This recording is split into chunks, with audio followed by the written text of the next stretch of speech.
The word interview seems straightforward, but interviewing has evolved over the past few years. This is largely because the necessity for team-based work and requirements leaded to remote work. In short, organizations want to make sure you are a skilled fit for not only the kind of tasks you'll be performing, but also the culture of the organization. This means that interviews have changed, even for entry-level positions. From one-on-one experiences to panel interviews, remote interviews, and even ascending panel interview processes.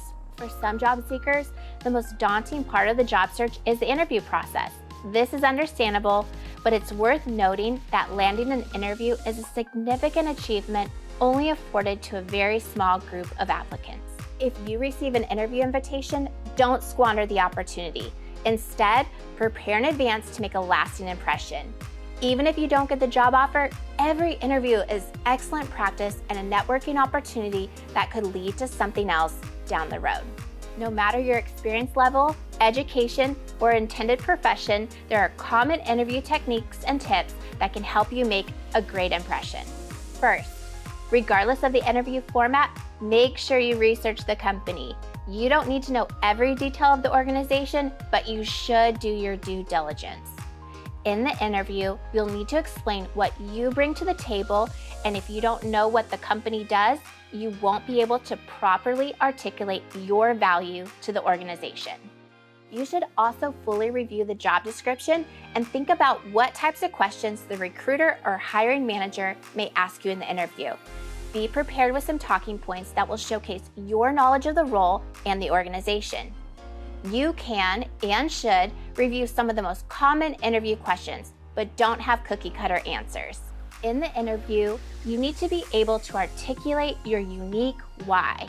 Explain not just what you want, but what you can do to help ensure the company's success. Always maintain a positive attitude, make eye contact, demonstrate your confidence, and have respect for the people and the interview process. Leave any entitlement at the door, be honest, and be yourself. And don't forget to show up a few minutes early. When it comes to virtual interviews, the process is slightly different, though many of the same rules apply. In essence, you should treat a virtual interview like an in-person interview. So dress professionally, be well-groomed, and fully engaged. Since technology plays a big role, you'll need to prepare in advance to ensure that there are no disruptions. Pick the location where you plan to hold the interview, such as at your desk, in a spare room, or at a shared office space, for example. Wherever you choose, be sure the space looks professional and clean.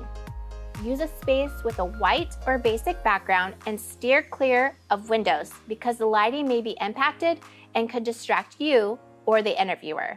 You should also make sure the area is quiet and that there are no interruptions during the length of the interview. Confirm you have a strong internet connection and double check your audio. For the camera angle, be sure it is even with your face and make eye contact with the lens, not the screen. UAGC Career Services offers practice mock interviews as well as insights and advice on this format, so be sure to contact a career services advisor if you need support. A more rare but potential job interview style is the group interview.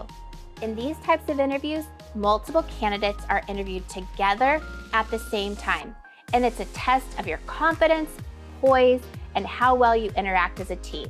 If you are called for a group interview, make sure you prepare a strong introduction, answer a few questions first, but don't be the first to answer every question.